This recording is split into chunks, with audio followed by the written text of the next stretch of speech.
Hello बच्चों, कैसे हैं आप लोग। चलिए आज हम पढ़ लेते हैं बीएससी फिफ्थ सेमेस्टर जोलॉजी के दो most important topic, dental formula of human, मानव का दंत सूत्र क्या होता है, और स्नेक वेनम जिसको आप हिंदी में बोलते हो सर्प विष क्या होता है, मनुष्य पर इसका कैसे इफेक्ट पड़ता है। आज सब कुछ इस लेक्चर में कवर करने वाले हैं। एक मोस्ट इंपॉर्टेंट टॉपिक है तो छोड़ना बिल्कुल नहीं है। यूनिट 3 है। चलिए फिर मैं स्टार्ट करवा देता हूँ। एक most important topic dental formula of human, भाई पेपर में आता है, सो वेरी वेरी इंपॉर्टेंट है, वेरी वेरी इंपॉर्टेंट है डेंटल फॉर्मूला। ठीक है सर, ठीक है सर, ठीक है। डेंटल फॉर्मूला, अरे यार सर ये तो हमारे दांतों का फॉर्मूला है, ये तो हमें याद होना चाहिए। हाँ यार याद होना चाहिए, डेंटल फॉर्मूला ऑफ ह्यूमन। ठीक है, dental formula of human paper में आता है, इसको ठीक से याद करना, छोड़ना मत। Very very important topic, very very important. ठीक है, शॉर्ट क्वेश्चन पक्का है, आंधी टले तूफान टले पर ये टॉपिक ना टले। तो डेंटल फॉर्मूला ऑफ ह्यूमन होता है क्या। सबसे पहले दंत विन्यास को डेंटल फॉर्मूला यानी कि दंत विन्यास को दंत सूत्र द्वारा व्यक्त किया जाता है। ये लाइन याद करो पहले। ठीक है सर, इस लाइन को मैं लिख दे रहा हूं कि यार दंत विन्यास को हिंदी में लिखूंगा, टेंशन मत लो, टेंशन मत लो। दंत विन्यास को, ठीक है सर, दंत विन्यास को, ओके सर, दंत विन्यास को, ठीक है, दंत सूत्र द्वारा, ठीक है सर, दंत विन्यास को दंत सूत्र द्वारा व्यक्त किया जाता है। ठीक है सर, द्वारा व्यक्त किया जाता है। ओके सर, मान गए आपको, दंत विन्यास को दंत सूत्र द्वारा व्यक्त किया जाता है। ठीक है सर, ओके, पहली लाइन कंप्लीट, पहली लाइन कंप्लीट किया जाता। अब बताता क्या है, बताता क्या है, नेक्स्ट पॉइंट, यानी कि ये फॉर्मूला आपको क्या बताता है। अरे यार ये फॉर्मूला सर हमें बहुत कुछ बताता है, हमारे दांतों की इंफॉर्मेशन देता है। ये जो दो जबड़े होते हैं ना, एक अपर जो और एक नीचे वाला जो, ऊपर वाला जबड़ा ये वाला ऊपर वाला जबड़ा, ऊपर वाले जबड़े के आधे भाग में दांतों की संख्या और प्रकार को बताता है। ना समझ में आया। अरे यार दो जबड़े हैं, एक अपर जबड़ा और एक नीचे वाला जबड़ा यानी कि लोअर जबड़ा, ऊपर वाला जबड़ा और नीचे वाला जबड़ा। तो ये जो होता है वो प्रत्येक जबड़े के आधे भाग में, ये इधर को, प्रत्येक जबड़े के आधे भाग में दांतों की संख्या और प्रकार को बताता है। ठीक है, यानी कि ध्यान देना, ये जो होता है ये जबड़ों के, अब जबड़े ऊपर वाले हों या नीचे वाले हों, ये जबड़ों के, ठीक है, आधे भाग में, फोकस करना ठीक सही, जबड़ों के आधे भाग में, ओके ओके, आधे भाग में दांतों की संख्या।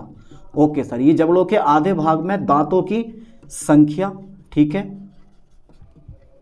तथा प्रकार को बताता है, तथा काय को बेटा, प्रकार को बताता है, प्रकार को बताता है। Am right. अरे यार इतना सिंपल सा टॉपिक बताता है।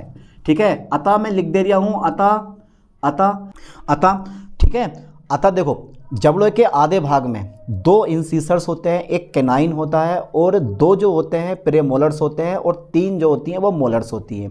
यानी कि ये वाले जो होते हैं ना, ये वाले दो, ये आधे भाग में ये वाले दो, ये जो होते हैं कृंतक जिसको आप बोलते हो इंसीसर्स।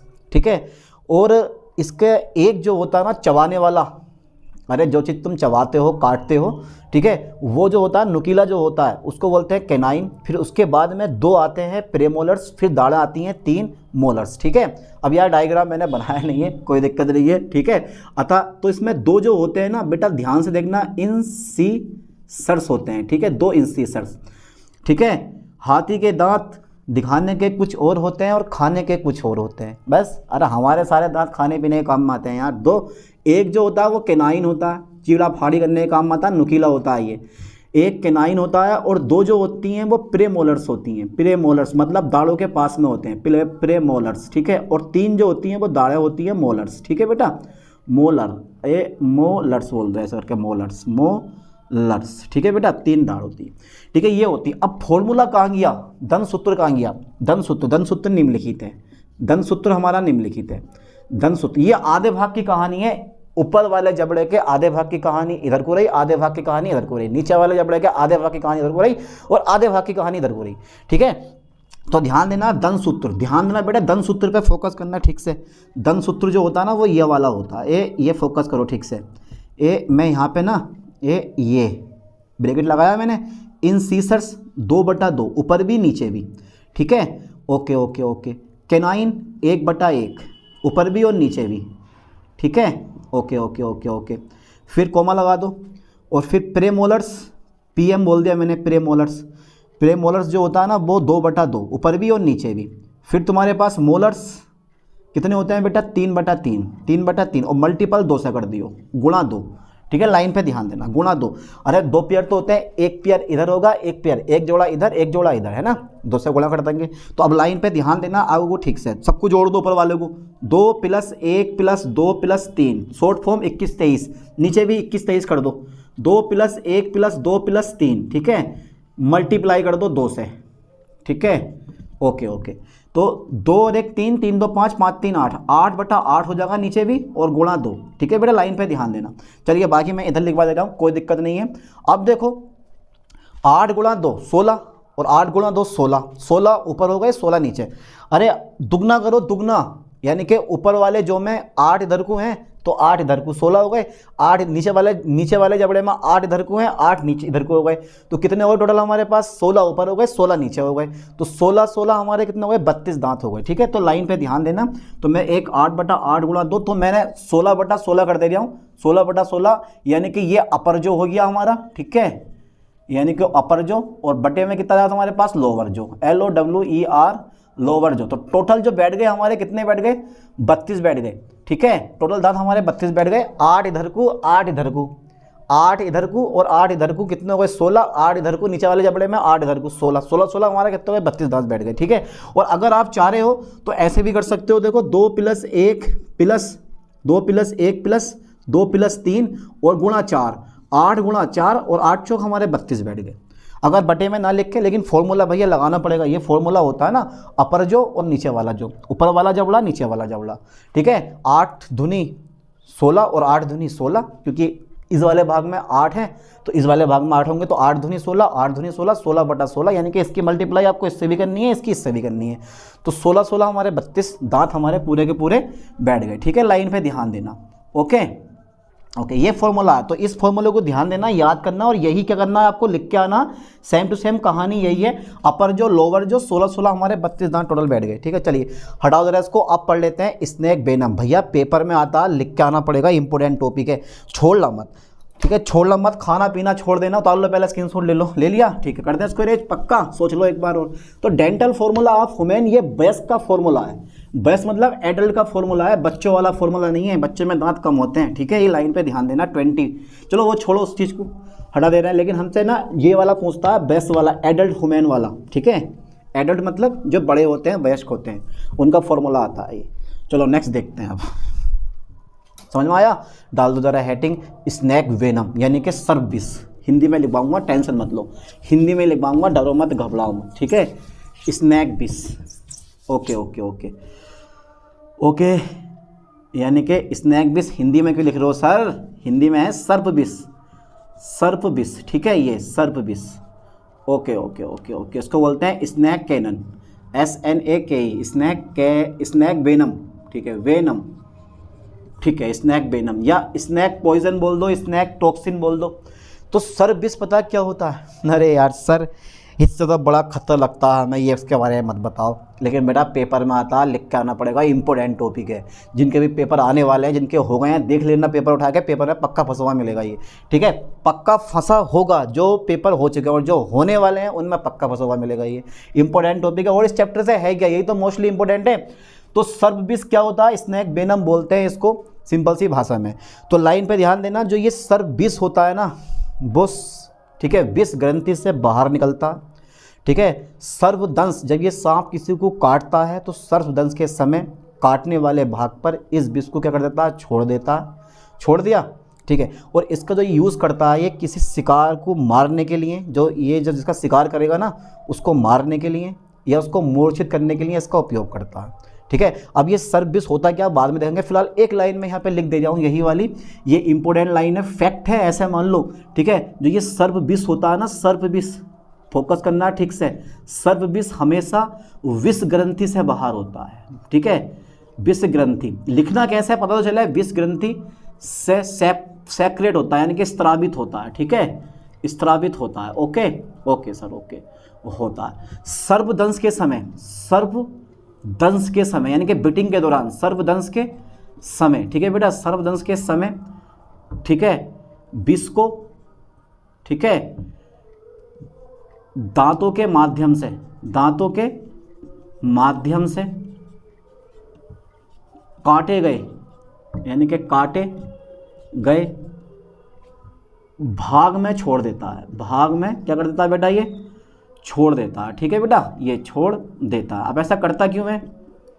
शिकार को मारने के लिए। यह है, ठीक है, ये शिकार, विष का उपयोग जो करता है ना शिकार को मारने, यह है शिकार को मारने, शिकार को मारने के लिए, मारने के लिए, ठीक है, विष का उपयोग करता है, विष का उपयोग करता है। ठीक है बेटा, ये उपयोग करता है। लो सर, हो गया काम, उपयोग करता है। अब ये जो विष होता है ना, ये सबने देखा होगा, ठीक है, अरे फिल्मों में देखा होगा, मूवी में देखा होगा, कहीं कहीं तो इसकी खेती होती है क्योंकि बहुत महंगा बिकता है।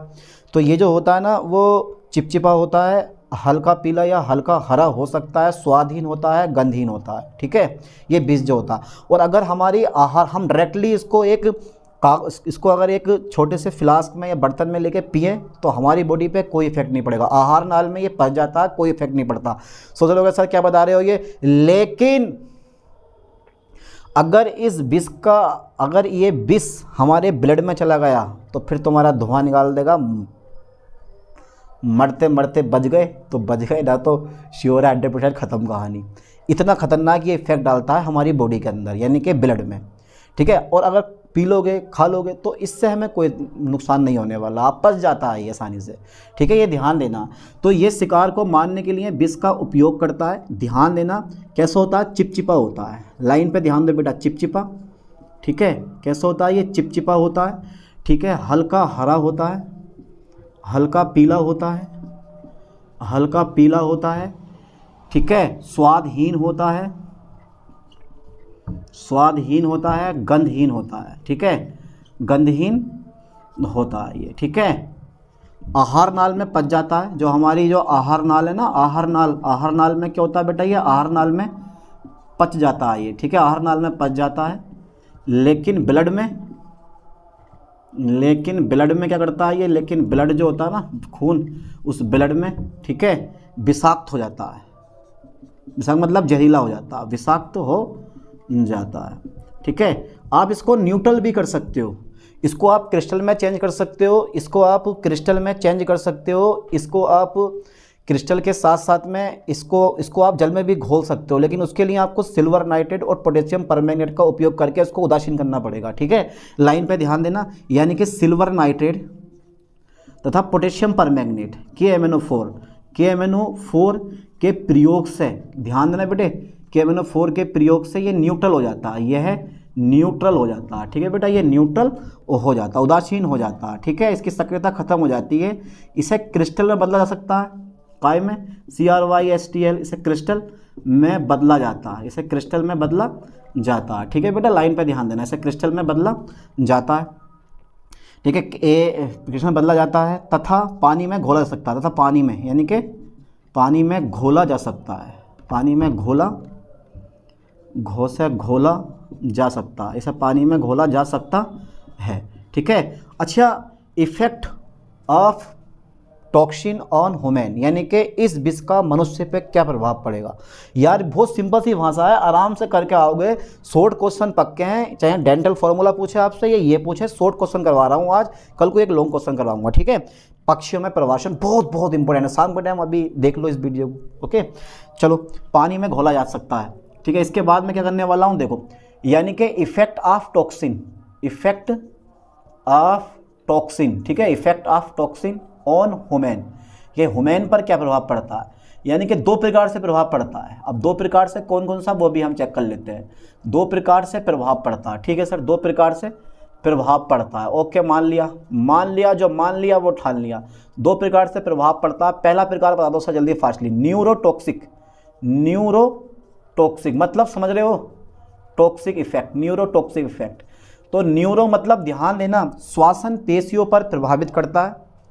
ठीक है, सांस लेने में दिक्कत होती है और दम घुटने से व्यक्ति की मृत्यु हो जाती है। कोबरा के काटने पर इस प्रकार का विष क्या होता है, ये बाहर निकलता है। ठीक है, लाइन पे ध्यान देना, यानी कि श्वसन पेशियों,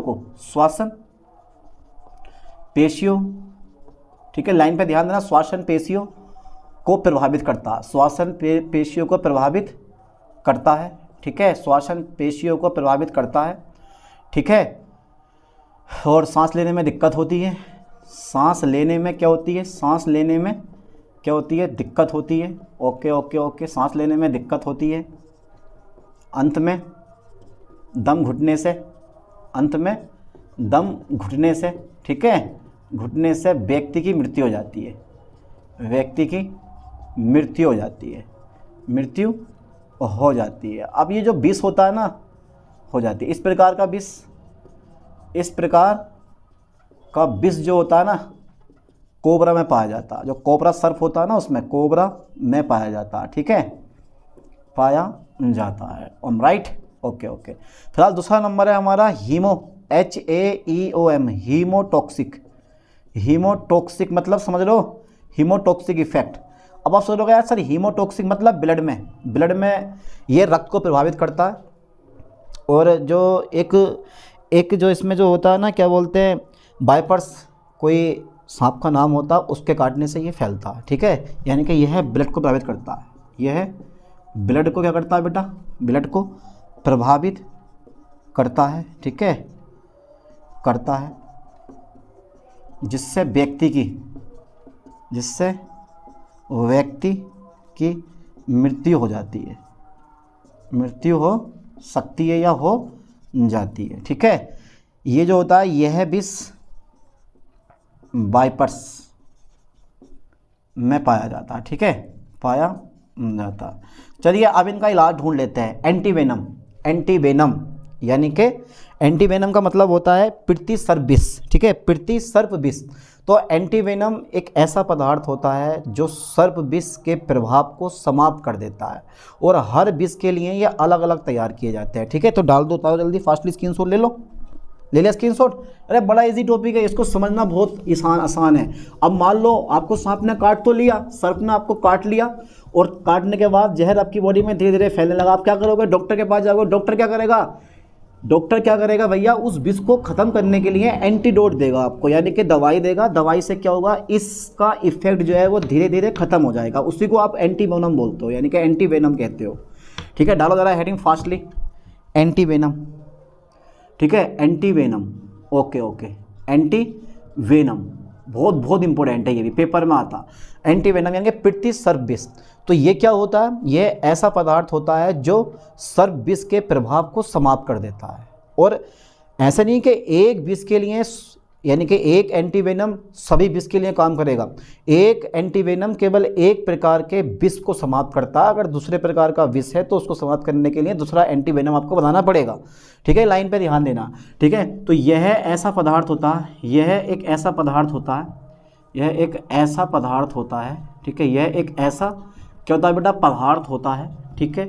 यह एक ऐसा पदार्थ होता है जो सर्प विष, ठीक है, सर्प विष के प्रभाव को क्या कर देता है, प्रभाव को समाप्त करता है, समाप्त करता है, जो सर्प विष के प्रभाव को समाप्त करता है। Am right, okay sir right. तो यह एक ऐसा पदार्थ होता है जो सर्प विष के प्रभाव को समाप्त करता है, ठीक है।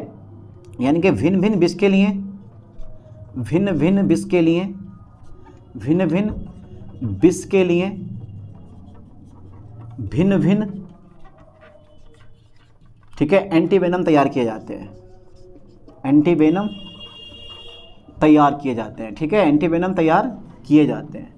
अच्छा सर ये तैयार कैसे करोगे आप, जल्दी बताओ। फॉर्मेशन ऑफ एंटीवेनम, ज़्यादा बड़ा नहीं है, बस छोटा सा रह गया, हो ही चुका बस। फॉर्मेशन ऑफ एंटीवेनम, ठीक है, फॉर्मेशन ऑफ एंटीवेनम, ठीक है, am right, okay sir right right. Antivenom, formation of antivenom. अच्छा कैसे तैयार करोगे एंटीवेनम, तो कुछ नहीं होता है, देखो विष को, जो घोड़ा होता है ना, घोड़े तो आपने देखे होंगे, तो विष को घोड़े के ब्लड में धीरे धीरे इंजेक्ट किया जाता है, धीरे धीरे विष की मात्रा बढ़ाई जाती है, जिससे घोड़े के ब्लड में प्रतिरोधक क्षमता उत्पन्न हो जाती है। फिर ब्लड से ब्लड सीरम को बाहर निकाल लिया जाता है, जिसको आप एंटीवेनम कहते हो। और इसका जो यूज़ करते हैं हम, वो सर्प विष के इफेक्ट को समाप्त करने के लिए औषधि में करते हैं। जो मैंने बताया ना, डॉक्टर के पास गए भागे भागे, फिर वो आपको दवाई देगा, इंजेक्शन लगाएगा, बस वही चीज़ क्या होती है, एंटीवेनम होती है, ताकि विष के इफेक्ट को ख़त्म किया जा सके। कैसे बनाया जाता, सबसे पहले विष को ये जो लोग बनाते हैं ना एंटीवेनम, उसकी बात चल रही है। तो जो ये एंटीवेनम बनाया जाता है, जो घोड़ा होता है, घोड़े के ब्लड में विष को धीरे धीरे इंजेक्ट किया जाता है, धीरे धीरे मात्रा बढ़ाई जाती है और घोड़े के ब्लड में, ठीक है, घोड़े के ब्लड में प्रतिरोधक क्षमता उत्पन्न हो जाती है। फिर ब्लड से ब्लड सीरम को बाहर निकाल लिया जाता है और जो पदार्थ हमने इकट्ठा करा है बाहर निकाल कर, वही क्या होता है, हमारा एंटीवेनम होता है। ठीक है, एक बार मैं इस लाइन को लिख देता हूँ, काम में आएगी। देखो, यानी कि विष को पहले तो भैया विष को डाला जाता है, ध्यान देना, विष को घोड़े के, ठीक है, घोड़े, ठीक है, विष को घोड़े के, ठीक है, ब्लड में धीरे धीरे, ठीक है, धीरे धीरे धीरे धीरे से धीरे धीरे इंजेक्ट किया जाता है, धीरे धीरे इंजेक्ट किया जाता है, धीरे धीरे इंजेक्ट किया जाता है, ठीक है, किया जाता है, ठीक है। फिर धीरे धीरे धीरे धीरे से मेरे जिंदगी में आना, जो धीरे धीरे, ठीक है, मात्रा बढ़ाई जाती है, मात्रा बढ़ाई जाती है, ठीक है, धीरे धीरे मात्रा बढ़ाई जाती है, जिससे घोड़े के ब्लड में, लाइन पे ध्यान देना, जिससे घोड़े के ब्लड में, ठीक है, प्रतिरोधक क्षमता उत्पन्न हो जाती है, प्रतिरोधक क्षमता उत्पन्न हो जाती है, ठीक है, उत्पन्न हो जाती है, ठीक है। फिर इस ब्लड से, ठीक है, इस ब्लड से ब्लड सीरम को, लाइन पे ध्यान दो, ब्लड सीरम को बाहर निकाल दिया जाता है, ठीक है, बाहर निकाल कर इकट्ठा किया जाता है, निकाल कर यानी कि कलेक्ट कर लिया जाता है, ऐसे मान लो, चलो कलेक्ट कर लिया जाता है, कर लिया जाता है, जिसे हम क्या बोलते हैं, जिसे एंटीवेनम कहते हैं, ठीक है, जिसे एंटीवेनम कहते हैं, ओके, जिसे एंटीवेनम कहता है। एंटीवेनम का जो उपयोग होता है वो औषधि में होता है, ताकि सर्प विष के प्रभाव को नष्ट किया जा सके, ठीक है। एंटीवेनम का उपयोग, ठीक है, काय में होता है, औषधियों में होता है, मेडिसिन में, औषधियों में होता है, ताकि, ठीक है, सर्प विष के प्रभाव को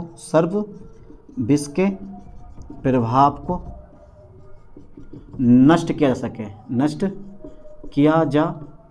सके, ठीक है। अलग अलग विष के लिए अलग अलग एंटीवेनम तैयार किए जाते हैं, ये मैंने लिख दिया ऊपर, ठीक है, कोई दिक्कत नहीं है। अलग अलग विष के लिए अलग अलग एंटीवेनम तैयार किए जाते हैं। तो दो टॉपिक हमने इस लेक्चर में कवर करे, एक dental formula of adult human और एक पढ़ा हमने स्नैक वेनम। तो दोनों टॉपिक अच्छे से कवर करो। Short question, very short question में आपसे ये पूछ सकता नहीं है, पूछेगा पक्का। चलिए मिलते हैं नेक्स्ट वीडियो में नेक्स्ट लेक्चर के साथ। थैंक्स।